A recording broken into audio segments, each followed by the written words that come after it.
pernikahan yang telah dikaruniai sang buah hati Muhammad Sultan Al-Fatih yang sangat ganteng, sangat lucu, tapi Nyai mengambil keputusan yang sangat berat.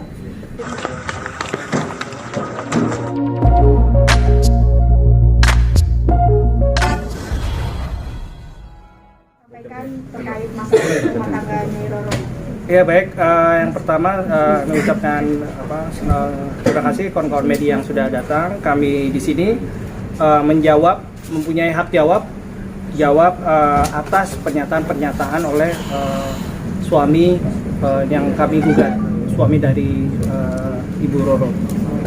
Ya, terima kasih. Nanti kami akan menjawab yang sebisanya yang mencakup yang tidak mencakup di dalam gugatan kami.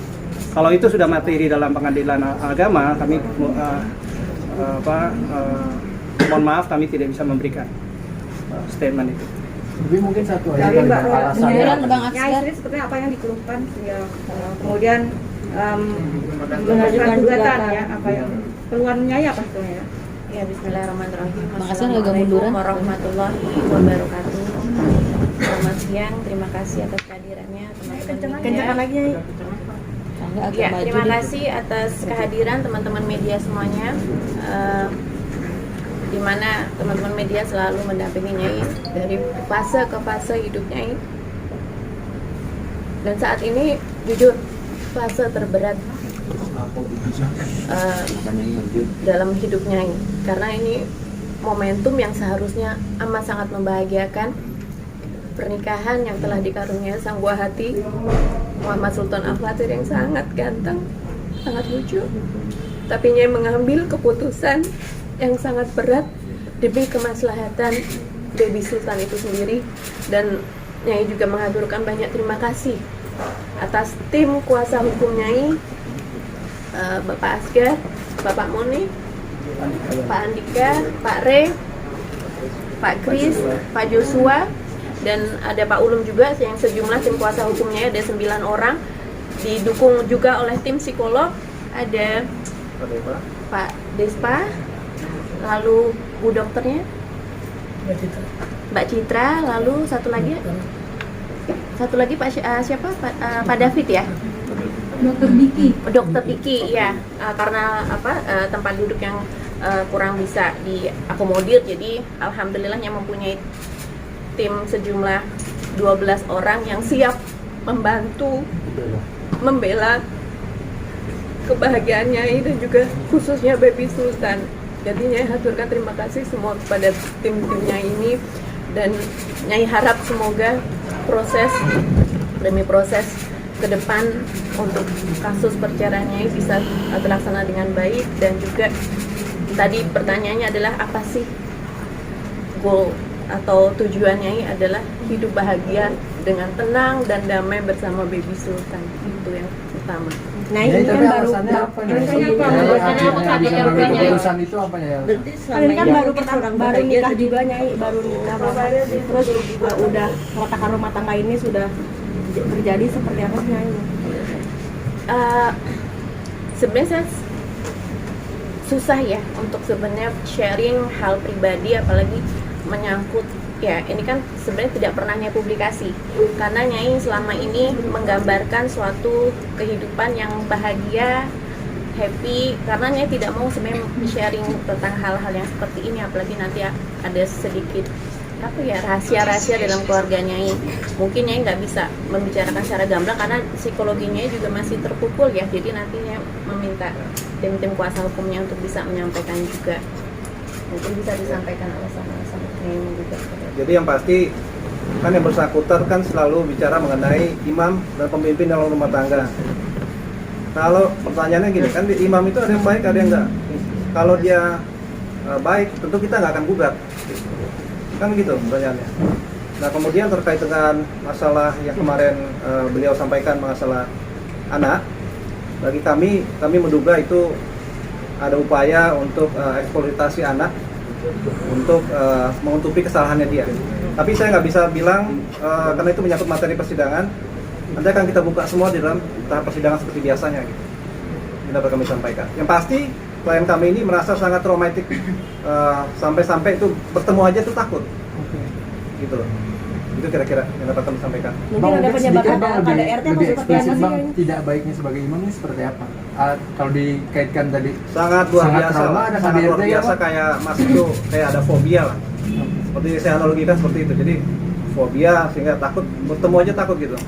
Jadi sangat membahayakan keselamatan daripada klien kami dan anaknya. ada KDRT berarti? Spesifik bang, Berarti ada kekerasan bang ya? KDRT-nya verbal atau non verbal? Ya tentunya kalau kita gugatan ini tentunya ada secara psikis ada lah. Kira-kira begitu, tapi kita nggak bisa buka banyak-banyak, nanti mungkin seiring waktu kita akan buka saat ada persidangan itu selesai. Nyai di Nyai Bogor, Nyai. KDRT-nya dari kapan? Dari awal kenal, menikah, atau seperti apa? Apa tiba-tiba gitu? Tiba-tiba pas mau lahiran atau seperti apa? Ya. Ya kalau gini, kalau kekerasan itu nanti kami akan ungkapkan di pengadilan, tapi yang pasti saya memang bisa dibaca di dalam gugatan sendiri ada kekerasan verbal. Kekerasan verbal itu ya sangat meneror buat Nyai gitu, kehidupan Nyai, keselamatan Nyai juga. Jadi kekerasan yang kami ungkapkan, kami hanya bisa ungkapkan sekarang adalah kekerasan verbal dulu. Fisiknya nanti akan kami jelaskan. Nyai Bahasa diancam. kasar kah atau ancaman untuk dibunuh atau seperti apa mungkin Nyai? Ya kira-kira ya tadi saya sudah sampaikan, adalah mungkin ya, adalah mungkin. Tapi belum bisa saya sampaikan, nanti setelah pembuktian saya mohon rekan-rekan mengerti juga, karena kami juga harus menjaga keselamatan fisik dan lahirnya dari batinnya daripada klien kami. Gitu. Yang pasti arah ke sana ada. Sudah berapa lama kekerasan verbal itu sendiri, Bang? Iya, dialami sama Nyai. Sama Nyai apa sepanjang pernikahan? Ya mungkin atau- Nyai juga mau share gitu, kekerasan verbalnya sudah berapa lama? Ya Nyai, caranya Generalnya setahun, 2 tahun. Sepanjang pernikahan. sepanjang Bahasa binatang yang keluar setiap kali bertengkar Nyai, benar nggak? Ya, siapapun yang menjadi diri saya pasti akan tidak terima ya. Cuman itu saya sabar-sabarin sampai dengan ada satu alasan lagi yang tidak bisa saya tolerir lagi. Nyai ini Jadi ada nikah, beberapa Nyai ini kan alasan. nikah baru. Apakah Nyai waktu nikah tidak mengenal 100% satu sama lain atau seperti apa sih Nyai? Iya, mungkin karena memang kita perkenalannya singkat ya melalui ta'aruf, dan mungkin juga yang bersangkutan manis di awal gitu. Dan mungkin yang bersangkutan tidak mendapati suatu tujuan yang dia inginkan, yang tidak bisa Nyai berikan. Jadi ya dia bertindak destruktif kepada Nyai. Tujuannya harta benda yang Nyai punya mungkin? Sedikit menilik yang tadi baru saja kita dengarkan di acara Rumpi ya. Nyai itu tidak suka ya, kebohongan demi kebohongan dia lontarkan untuk dengan ditutupi istilah imam. Tadi menyampaikan bengkel tutup, kafe tutup seolah-olah karena Nyai. Itu tidak benar gitu. Jadi bisa disampaikan karena apa? Mampus. Terkait kafe atau tutupnya ya, pertanyaan saya, Bengkel atau kafe? bengkel atau kafe itu yang memodalin siapa sih? Nyai atau suami Nyai itu?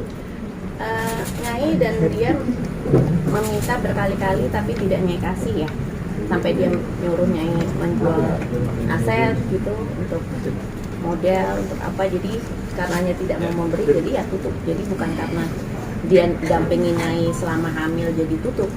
Itu sangat berbeda konteksnya. Jadi begitu kawan-kawan, usaha bengkel sama kafe itu yang memodalin Nyai. Nah, ketika macet ya karena terjadi pertengkaran, akhirnya modal itu tak jalan lagi. Malah dimakan mungkin sama si mungkin ya, patut juga dihabisin sama si laki-laki ini, suaminya si Nyai ini. Itu kira-kira Nyai ya? Jadi dia pasti akan counter statement ini dengan apa? Dia pasti akan bilang hasil bengkel itu ke rekening Nyai, tapi pakai tapi alokasinya seperti apa? Jadi contoh ada poin 10 untuk alokasi membayar salary tukang-tukang 7, untuk membeli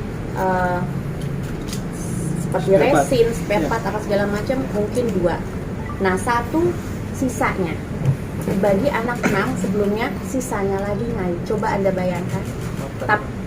Tapi seolah-olah pasti dengan statement ini dia akan bilang, lihat aja rekening siapa? Benar, rekening Nyai, karena Nyai yang modalin.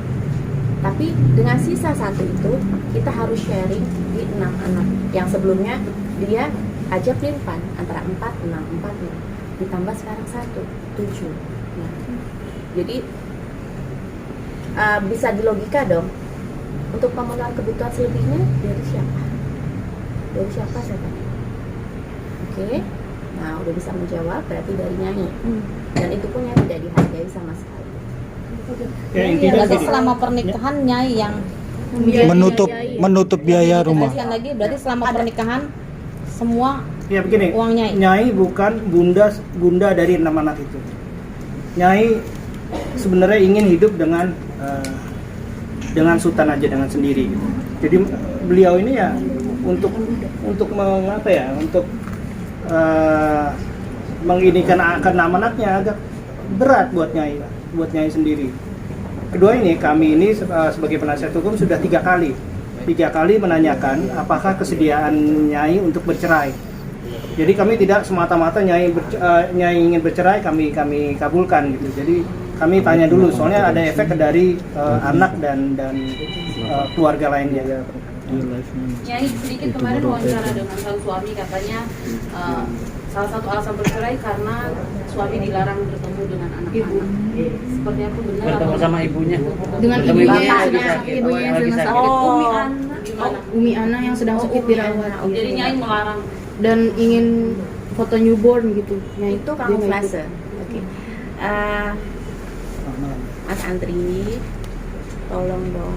Kita sudah tahu sudah kerasnya kita tegak nih, maksudnya agak maju. Nah, iya, Nyai bisa bilang ya, Mas Andri udah cukup ya. Mas Andri udah cukup tua ya. Dengan kronologi kawin cerai. Tadi di acara Rumpi juga kita bisa melihat, mendengarkan yang bersangkutan tidak yakin atas jawabannya untuk berapa kali dia kawin cerai. Nah, otomatis dengan beberapa kali cerai, yang sepengetahuannya 4 kali ya. Di luar itu mungkin masih ada. Dan itu pasti ada track record dong. Seorang istri dari yang sekali dan beberapa kali itu meminta cerai karena apa? Dan semuanya karena wanitanya minta cerai. Itu pasti karena ada something wrong di dalam diri laki-laki itu. Nah, sekarang menarik lagi kamuflase, mendiskreditkan karakter Nyai dengan Nyai pergi menghindar karena dia lebih membela mamahnya yang baru sakit gitu, dan mosok suruh memilih foto newborn. Itu sangat tidak benar. Rasa sakit ini banyak sekali ya teman-teman media yang perempuan pasti bisa merasakan apa yang Nyai rasakan. Ketika suami Anda, kekasih Anda melakukan hal berkali-kali yang membunuh rasa kesetiaan di diri Mbak, Ibu, semuanya gimana? Pada posisi itu Nyai barusan merasakan sakit, yang rasa sakit luar biasa, lahiran normal, yang baru pertama kalinya nggak punya pengalaman sama sekali. Ketidaksetiaan itu dilakukan sepanjang pernikahan. Oke, Nyai maafin. Tapi the golden moment adalah setelah Sultan lahir, dilakukan lagi. Dan timingnya saat malam itu ibunya sakit, tapi dia melakukan lagi suatu interaksi ya. Interaksi itu baik telepon, WA, entah bertemu, kan saya udah nggak ketemu lagi nih, dengan beberapa wanita idaman lainnya itu. Nah, tapi dia tidak akan, makanya mana ada sih maling aku. Nah, jadi tidak ada alasan ibunya sakit, foto newborn itu enggak, itu kamuflase. Termasuk larangan Nyai sepanjang. Oh iya, dan di jam 3 pagi itu Nyai sudah menawarkan diri. Ayo Pak, Nyai temenin. Enggak usah, lo di rumah aja. Gitu. Sekasar itu. Oh, itu nggak kasar Mbak, itu nggak kasar. Kalau buat Nyai karena udah terbiasa di kasar tuh nggak kasar. Ada yang jauh lebih kasar. Apa tuh? Apa Oh, banyak. Dan nanti itu salah satu materi di persidangan tidak bisa dibuka di floor ya. Termasuk soal ibu. Beberapa hari yang lalu Nyai ini sudah mengirimkan kue kepada ibunya mertua. Tapi dengan berbagai kata itu mau dibuang kuenya katanya. Dibuang. Kira-kira begitulah. Itu ada niat baik dari etikat baik dari Nyai untuk tetap Nyai ini menghormati mertuanya. Walaupun Nyai udah pernah belum sih jenguk ibu mertua, dan katanya juga Nyai melarang untuk Mas Andri untuk balapan naik motor lagi gitu, ke hobinya naik motor lagi. Oke, satu-satu ya. Nah, kembali lagi yang tadi ya. Di jam 3 pagi ketika dia pergi dari rumah, itu Nyai sudah bilang, "Ayo Pak, Nyai dampingi untuk bisa langsung jenguk mama," gitu. Karena sebelum-sebelumnya juga Nyai yang dampingi. Tapi dia dengan frontal, nggak usah, lo di rumah aja. Karena apa? Karena mau keep in touch lagi tuh sama wanita idaman lain tadi, gitu. Dan Nyai punya buktinya, gitu. Terus abis itu ya sudah, dia entah, ya pokoknya banyak kamuflase lah dari alasan-alasan dia. Terus yang tadi disampaikan ya udah mengirim makanan aja ditolak, dibuang sama dia, terus dibilang Nyai istri nggak punya adab apa segala macem gitu. Terus Nyai pernah Nyai datang ke depan rumahnya, tapi karena saking traumanya Nyai kalau ketemu selalu bertikai apa aja jadi bertikai. Jadi Nyai udah sampai depan rumah mamanya Mas Andri, lalu Nyai kembali lagi, Nyai balik kanan karena Nyai takut trauma gitu. Dan apa, secara uji klinis juga Nyai sudah beberapa kali Nyai bisa duduk di sini juga karena udah beberapa kali konsultasi dengan beberapa psikolog. Nanti bisa langsung ditanyakan kepada tim psikolognya dan juga dokternya. Nyai, soal selingkuh itu dari Desember kah?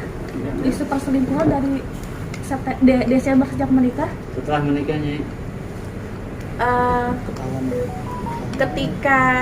Ketika masih pacaran pun dia melakukan itu. Nyai maafin. Oke. Terus Nyai, karena Nyai itu selalu apa ya, memaafkan dan akhirnya terjadilah Nyai menggelar resepsi. Kalau dibicarakan di sini juga kurang enak ya Bang ya, untuk resepsi itu. Nah itu ya resepsi itu apa itu? Biar tahu bahwa kita yang terdolimi, bukan si suaminya yang didolimi, tapi yang terdolimi di sini. Yang membiayai pernikahan waktu itu siapa Nyai? Benar, semua pernikahan dari semuanya. A sampai Z Supaya tahu itu semuanya yang membiayai. Dikasih numpang hidup berarti kan. Termasuk cincin perkawinan juga Nyai yang membeli. Mahar dan cincin. Sebenarnya saya nggak mau ya kan. Begini. Mau nyampein kan. Jadi saking cintanya Nyai ini pada saat pacaran. Dan Nyai secara ekonomi memang oke ya. Dan laki-laki ini ya mengaku pengusaha, tertarik juga kan, pengusaha otomotif dan percaya aja Nyai, nggak tahu main percaya aja saking cintanya atau karena ada sesuatu. Percaya karena saking cintanya atau sesuatu, percaya aja. Kemudian terjadi pernikahan. Saking cintanya sehingga pernikahan dia itu dibayar oleh Nyai. Itu aneh memang. Terus kemudian masuk mahar dipinjamin oleh Nyai sekitar 200 juta rupiah itu. 200 juta rupiah dikasih dulu, setelah itu balik lagi ke Nyai. Kan lucu itu. Agak sedikit Nyai balas ya, supaya nanti yang dari pihak yang sana tidak sakit hati. Iya, kurang lebih 90 sampai 95 itu Nyai persen. Oke. Yang 5% sampai dengan 10% itu Mas Andri. Berarti maharnya masih utang sampai saat ini? Enggak, dipinjamin atau diserahkan secara cuma-cuma? Termasuk perhiasan tuh semuanya. Kalau mahar itu dipinjamin atau Itu utang dong. perhiasan juga termasuk mahar. utang ya? Tuh. Ya, Utang gitu. dong jatuhnya. Jadi saya ralat kawan-kawan media ya, jadi hanya 95%. 90% ditanggung oleh Nyai biaya pernikahan. Gedung, catering, macam-macam ya kan. Kemudian mahar juga Nyai gitu kan. Saking cintanya atau saking karena ada sesuatu, tidak tahu kita, gaib atau tidak ngerti kita. Kemudian setelah terjadi pernikahan, maka ketahuan belangnya ini pelan-pelan. setelah mengarungi rumah tangga itu tahu-tahu ketahuan belangnya hal kecil bisa menjadi pertengkaran hebat begitu Nyai. Misalnya makan terlalu asin itu telur, langsung marah besar, histeris ya Nyai ya. Langsung yang real aja bang, kayak waktu pas Gitu. Ramadan. Nyai aja deh, Jadi karena kan Nyai yang merasakan sendiri bang. saya ini aja apa garis besarnya. Kameranya sih nih. Nyai aja biar fokus bang. Jadi kameranya Saya biar garis tenang. besarnya aja kalau boleh. Pancing aja. Pancing aja, jadi Nyai Pancing aja yang aja. menjelaskan. Jadi semuanya tuh Nyai ya terjadi setelah menikah, kemudian mulai ketahuan bilangnya atas suaminya itu hal-hal kecil, salah kecil, jadi pertengahan hebat, begitu Nyai ya. Akhirnya keluarlah serang-serang psikologis terhadap Nyai. Bahkan ini tidak bisa dipahami secara akal sehat. Terjadi pertengkaran hebat, ini fakta ini. Nyai merasa terserang, terus sesak napasnya, karena saking emosinya, saking ininya terserang sih, sesak napasnya pakai oksigen. Apa respon dari pihak suaminya ini? Responnya ketawa-ketawa ya. Jadi aneh, jadi ada berbau-bau ini juga gitu kan. Mesti ke psikiater juga terhadap suaminya ini. Itu salah satu alasannya ini melakukan gugatan, itu salah satu alasan aja. Nanti banyak alasan itu jadi rahasia kami. Oke, Bang. Persidangan materi ini satu. Nyai, alasan lainnya selain KDRT itu apa aja Nyai? Ya mungkin makanya sebenarnya Nyai mau tanya jawab tuh sebenarnya juga nggak sampai hati ya, karena gimana ya, bisa ditarik kesimpulan benang merahnya adalah semua yang Nyai lakuin karena cinta. Nyai tanya jawab pun sebenarnya nggak tega gitu. Nyai menyampaikan apa adanya yang dilakukan oleh seseorang yang pernah Nyai cintai gitu. Jadi kalau untuk menjawab pertanyaan semuanya kayaknya Nyai nggak bisa untuk saat ini, kan ini udah banyak sekali juga informasi-informasi yang bisa kita sharing gitu. Jadi nggak bisa untuk semuanya sekarang, karena ya jangan sampai materi persidangan dibuka di floor ini gitu. Berarti sampai saat ini Nyai masih cinta sama Mas Andri?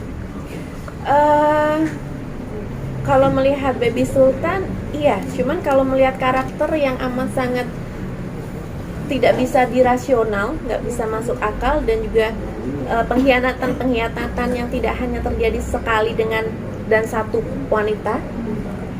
Jadi mungkin ada indikasi lebih dari satu wanita. Iya, Nyai tidak bisa. Karena prinsip Nyai suatu hubungan suami istri itu harus setia. Karena Nyai tidak menganut paham yang poligami dan lain sebagainya gitu. Tapi untuk klarifikasi sendiri kenal nggak sih? Ada yang kenal, ada yang enggak? Ada berapa nih?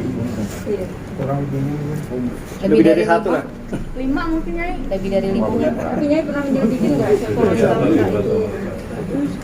Iya, bisa dibilang ya gini ya, Mas Andri kenapa sih nggak merefleksi, mengevaluasi dari kesalahan-kesalahan yang sebelumnya? Kawin cerai kurang lebih 4 kali, itu kan itu bagi seorang manusia itu agak aneh ya, ada apa gitu. Dan alasannya itu kurang lebih sama dengan alasan mungkin bisa teman-teman lihat nanti di putusan cerai istri yang sebelumnya, kan bisa diakses ya secara online ya, nama Mas Andri terus gini, terus ada alasannya kurang lebih sama. Jadi kenapa sih dari tahun ke tahun nggak mencoba menjadi pribadi yang lebih baik dengan kesalahan yang sama terus? Nyai, tapi kalau kawin cerai itu dari awal udah terbuka sama Nyai atau seperti apa sih Nyai? Sebelumnya enggak.